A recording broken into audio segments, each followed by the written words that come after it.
Hi, my name is Pete Saronis, and I am super excited to be your moderator today, but most importantly, feature these incredible thought leaders, our guests. And we're going to talk about a topic that is relevant in today's day and age, critical infrastructure. And what do we need to do to secure it, create interoperability, but also develop a workforce, and to leverage technology to make decisions based on what the critical infrastructure industry, the technology industry, the academic industry is working each and every day to help create a much more resilient critical infrastructure. My guests today are Shanna Ramirez, who is the Legal and Ethics Officer, Chief Legal and Ethics Officer, General Counsel and Board Secretary at CPS Energy, an amazing institution doing great things down in the great state of Texas, San Antonio specifically. Kelly Rose, Dr. Kelly Rose, the Technical Director for the Science-Based Artificial Intelligence Machine Learning Institute, we'll call it SAMI for the rest of the day, at the National Energy Technology Lab in Pittsburgh, West Virginia, and Albany. She's hailing today from Albany, Oregon. And Mr. Mark Gabriel, dear friend and amazing mentor, President and CEO of United Power currently, but what a rich history supporting and leading the Western Area Power Administration. Again, I'm Pete Saronis.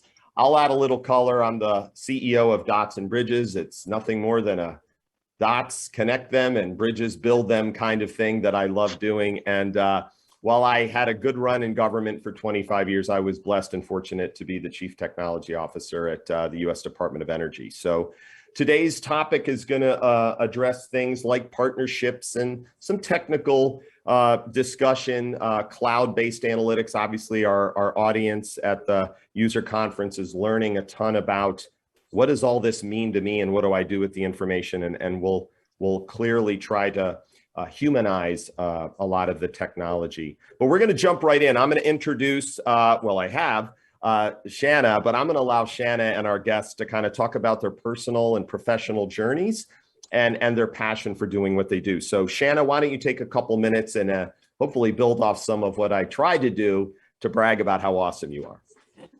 Thank you, Pete. Good morning, everyone. It really is a pleasure to be here. This is a great panel, so I'm excited to be a part of it. I have a fairly, I would say, unique background in the cybersecurity area. I actually am a lawyer. I have been practicing for over 20 years and really enrolled in law school because I was told there would be no math or science at all. To have moved into the cybersecurity space was a little bit unusual for me. When I came over to CPS Energy, frankly, from the legal area, I just had the opportunity to learn something entirely new. So I did that and ended up being their Chief Integrated Security Officer. And so was responsible for their physical cybersecurity, their incident response, and their business continuity. I had the benefit of a wonderful team that taught me more than I could ever have even known to learn at the beginning. So that is how I got into the security space, and having that background before I moved back into the general counsel role really has been invaluable because as a municipal utility, security really is woven into every business consideration that we make today. And in terms of compliance, which I think the industry is used to, I think in terms of innovation, which I think that we are all looking at, as we move forward, but really in terms of overall risk as we analyze how to do business in the future. So that's how I got where I am, Pete. It is a little bit of a unique journey, and I still am not up for detailed math or science questions. Well, hey, listen, I'm sure you no hardballs on that. No algebra or calculus. Look, folks, Shanna talked about compliance, innovation, and risk in one sentence. And that's a part of the complexity of this topic, that technology, cloud, analytics, whatever you want to look at, are the kinds of things that are going to help us really call it regulate or understand or create maybe this grid of the future with the information. So I appreciate you addressing that. Shanna also didn't brag enough, but when it comes to cyber, physical, and data security, she is an expert. She had to live that world and in her prior role. So we may call on some of that, which may have some math in it and you don't even realize. lady. But I do like to brag about Shanna, Trinity University, History and Political Science, Bachelor of Arts, Juris Doctor, of course, at, hey, University of Maryland School of Law, where I hail from in terms of where I grew up. So, and also a graduate from Rice University in one of its executive education programs. So what a pedigree. All right, Mark Gabriel, same question, floor is yours. You have it, buddy. Thanks so much, Pete. My journey is also kind of interesting. I started at a utility where we had 800 customers. We had 796 customers, the butcher, the bank, and the post office, all the way up through time that I spent at an investor-owned utility in Vermont. Interestingly enough, I was the third person allowed on the internet. So I go back a ways. That's how concerned the utility was with security, to 8 years at the Electric Power Research Institute, and that was really where some of these critical issues came to the fore. Certainly, looking at how technologies mesh together, being involved in things like blackout restoration and understanding what happened in the Great Northeast blackout, but also we've just gone through the September 11th situation and being involved in some of the teams that really looked at where were the communications failures. So obviously my 8 years at the Western Area Power Administration, which included 8 years on the Electricity Sector Coordinating Council, where we had to look at these critical issues, to my terrific job that I'm working today at United Power. And one of the things that's blindingly apparent to me is we have tons of data, which we have to protect, but we also have to be able to use that data, making sure that the protection schemes aren't so tight that we can't understand what that data is telling us. So this part of our industry is growing. The more we rely on data sets and the more we rely on this intelligence, the more open we are both to the potential for security flaws and risks, but also we've got to walk that fine line to make sure that we take that information that we've got, all these great systems that we're meshing together, but figure out how do we make that data available and at the same time protected. So I'm really looking forward to this panel today. Well, Mark, thank you. And again, you brought it up there, but other than this wonderful journey, and you've been in so many stops from EPRI to WAPA, United Power, folks, he calls himself a dumb old utility guy, but he's by no means dumb. He's a published author, popular speaker, as you will see and hear today. But his book, Visions for a Sustainable Energy Future, won the 2009 Indie Excellence Book Award for Environmental Writing. Check it out. It's a great read, but it's also the passion just jumps off the pages. Fordham University, St. Michael's College up there in Vermont. And, again, what a pedigree, Mark. Fired up to have you here. And I love that you mentioned data, intelligence. We're learning from disasters, physical disasters. We're dealing with hurricanes and blackouts and, yes, 9/11 20 years ago.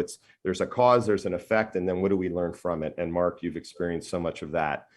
Let us move on to Dr. Kelly Rose. Kelly, it is great to see you, and talk to us about your journey. Awesome. Thanks, Pete, and thanks, panel. It's wonderful to join you, and some really great points already brought up by Mark and Shanna.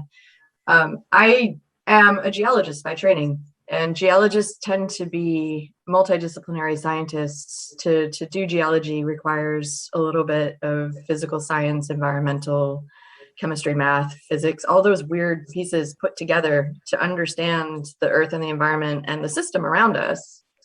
As an energy researcher at one of the Department of Energy's national labs, my career has been 20 plus years now of field work, lab work, and increasingly data-driven work to address energy, environmental, and infrastructure-related challenges. We're not divorced from the natural system around us.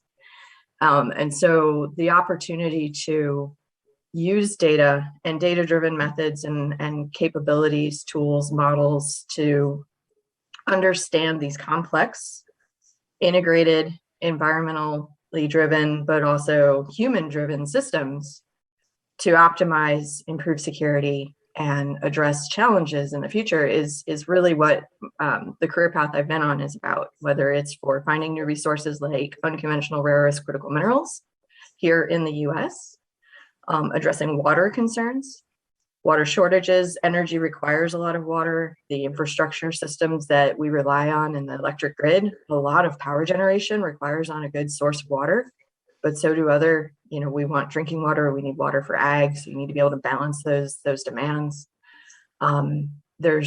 There's challenges related to the changing weather patterns and how that impacts our electric grid, as well as man-made challenges. One of the catalyzing projects that I was pulled into followed the lessons learned from the Deepwater Horizon oil spill, which was a catastrophic event that impacted not just our energy resource base, but had implications for our electric grid and the security of our systems. Understanding why that happened, what decisions happened that led to that failure, and how to prevent that in the future. Innovate complex models that were data-driven to address those challenges and hopefully prevent future episodes like that, while also improving the security of that kind of infrastructure, has been a big part of the work that the team that I'm a part of has been involved in. It also catalyzed the initiation over a decade ago now of a Department of Energy Fossil Energy Carbon Management Office data management platform called the Energy Data Exchange. It was recognized because of that particular event that we need to have better access to data and information, but we need to do it in a way that's responsible, that addresses cyber concerns, export control concerns, but also puts, just like Mark just highlighted, puts data in the hands of responsible users so they can help drive intelligent decisions. It's not all up to the computers. And it takes people with knowledge and subject matter expertise that understand the types of infrastructure that we're involved in and how it should be operating, or potentially ways to innovate how it's operating to be more efficient and more effective. And EDX has become, over the last 10 years, and it continues to evolve, it continues to grow, but it's become a key part of the Department of Energy's strategy for innovating the next generation of technology breakthroughs that then make it into the marketplace and into the hands of users like you. So we're really excited to be here. And I just wanted to emphasize, I said at the beginning, I'm a geologist by training. We're always learning, we're always evolving in our own jobs and career paths, and the integration of artificial intelligence, machine learning, and data into the day-to-day business of what we do. I mean, it's been part of our lives. Smartphones 10 years ago really weren't that pervasive, but most people can't put this thing down. And so as you're participating in this workshop, in this conference, just remember, we're all on this journey together. We're all diversifying our knowledge base and the tools that we have at our disposal, and the opportunity to utilize data, AI, ML in a cyber secure way to address the electric grid opportunities and challenges of the future is what's so exciting. There's a transformation that's ongoing now, and we're all part of it. Yeah, I can't even riff off that one because it was a wonderful setting the stage. And again, I appreciate you, Kelly, known you for years, and your passion is clearly contagious. Multidisciplinary EDX folks, check out the EDX, the Energy Data Exchange. It's an incredible platform that Kelly and her team has built. I want to emphasize too that the National Energy Technology Laboratory is one of 17 in our country. It's a national treasure, and folks like Kelly work in these institutions, and they are there to help and support and learn a little bit about it, United Power, and of course the great work CPS is doing. Before we pivot into our first topic, I just want to say, in light of everyone's opening remarks, this is about our titled platform here is security is priority when, number one, when modernizing critical electric grid infrastructure. Security, not cyber security. Security is the umbrella, cyber physical network. human, public safety. At the end of the day, we see what happens when bad things happen. Mark referenced it. We know down in Texas, some things happened earlier this year, you know, Shanna, and life is the mission. And what can we do to be better prepared for when Mother Nature strikes again? So there's a lot to unpack. I want to give a shout out before we move in. Sumo Logic is I think leading a lot of this effort to say, well, we want to provide that intelligence.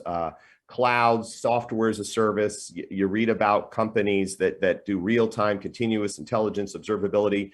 Absolutely. The workshop, the user conference, you folks at Sumo Logic are one of those underpinning institutions that's going to hopefully meet the mission that we're talking about today. So with that, I'm going to pivot back to Shanna. Shanna, the topic that we all felt was going to be important is how critical infrastructure innovation, you mentioned it, there's compliance and risk, and there's legal and regulatory, but meeting the mission, working at a utility.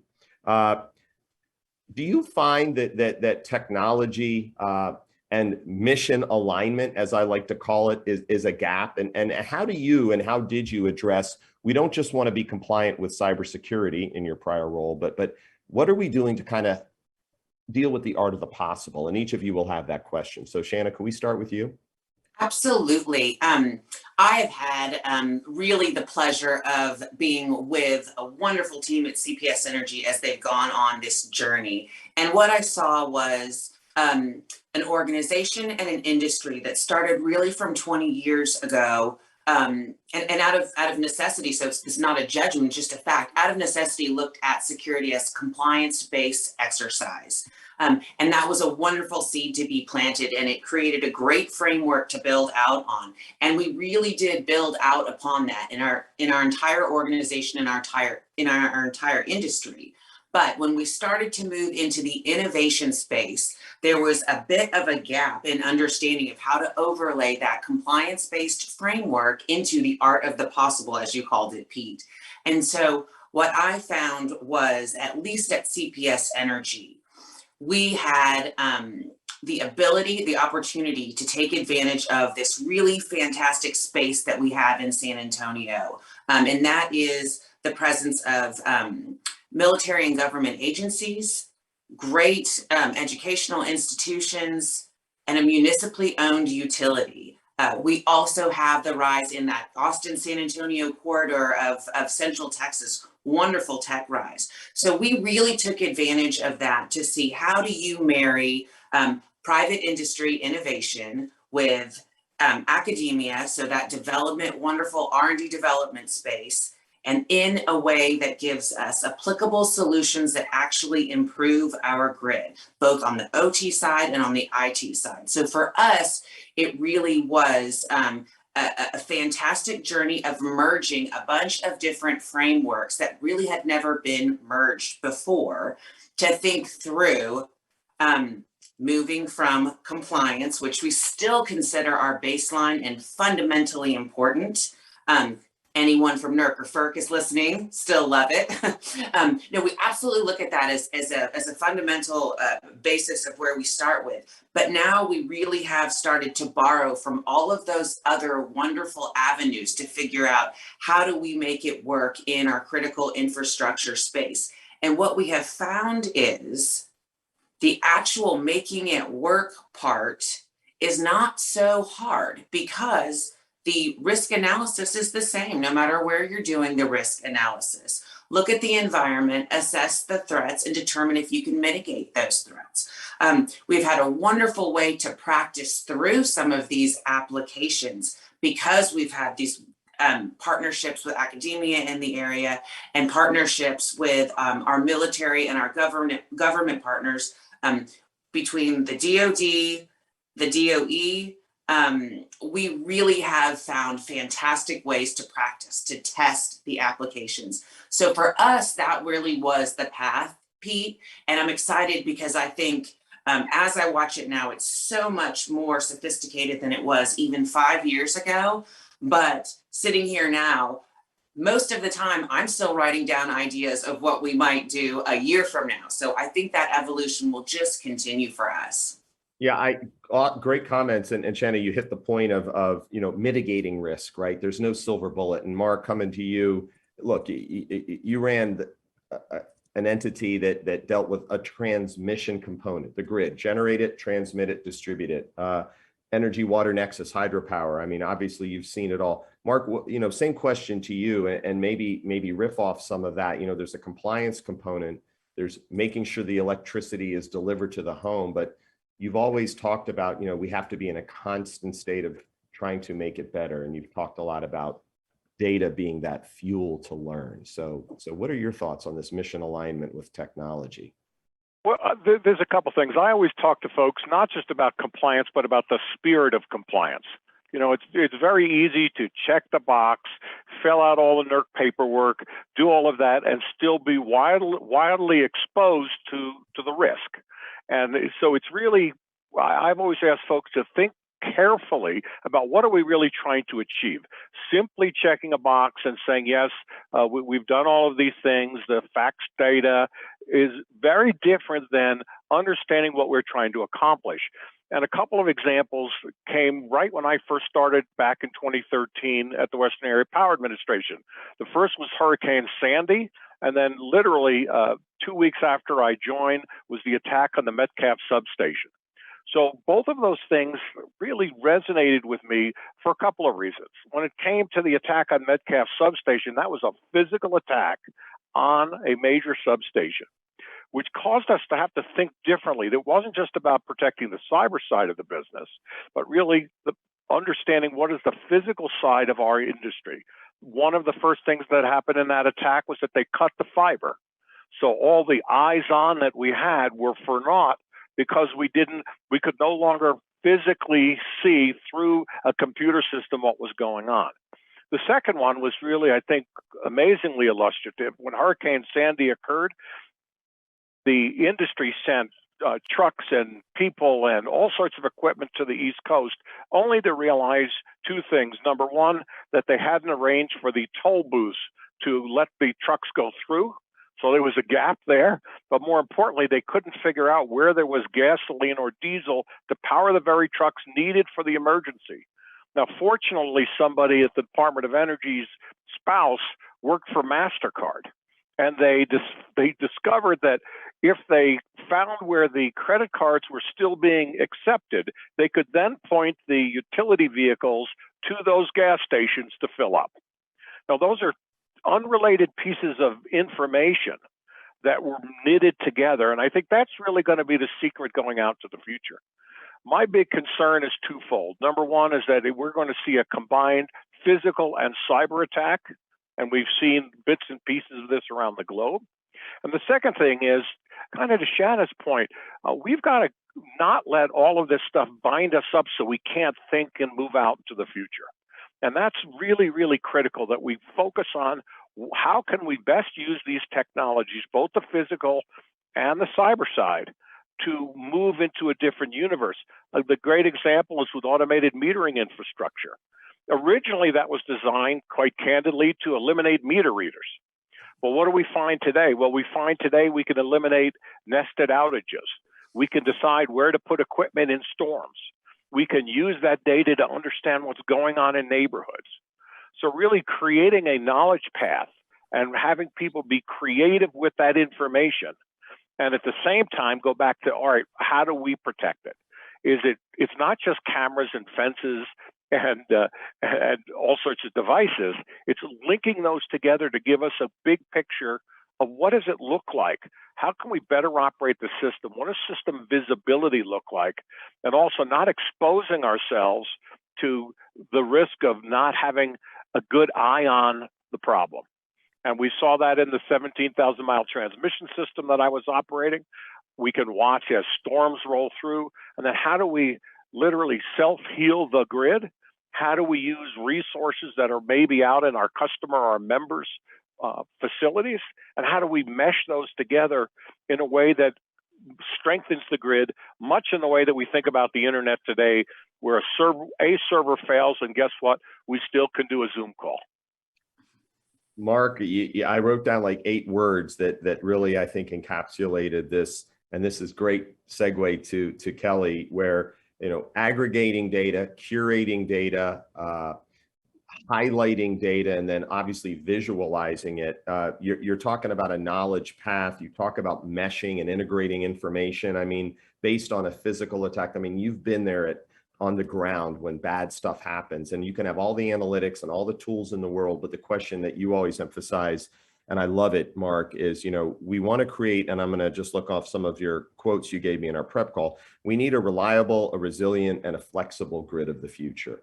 So amen to all of that. And then what experiences you've had. And I love that you keep pushing us to move the needle. Kelly, riff off of that. I mean, you talked early about the mission of your passion in geology and subsurface analytics, but you're a technologist too. And we talk about critical infrastructure, OT and IT, and these, you know, observability is what Sumo's pushing out, which is, look, know the data, see it. What do you have to say about this constant need to keep understanding what the data means and turning it into information?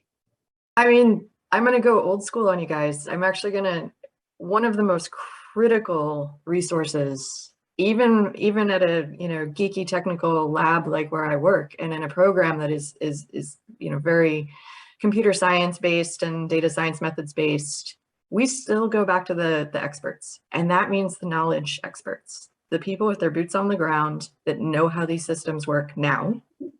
They know where the pain points are. They know where the vulnerabilities are. They also know what works. I'm just going to reemphasize, not everyone we're experts in our own domain. And when you put those pieces together and build the puzzle out, you build up the data and the knowledge and the ability to address really complex, rapidly evolving challenges to both the physical infrastructure as well as the virtual data-driven cyber structure. And so I would just, you know, entreat the audience to feel empowered. You may not be a machine learning scientist. That doesn't matter. You are an expert. You have knowledge. You have a role to play. You are a piece of a very important puzzle, and making sure that you're playing your part and also connecting to others around you so that your part is contextualized and we can put it to use to innovate those solutions, like what Mark just asked for, is absolutely critical to meeting the energy and technology challenges that face today's grid and the grid that's evolving quickly for tomorrow's grid. Love it. My parting shot is a huge thank you and big hugs, being the Greek that I am, to each of you.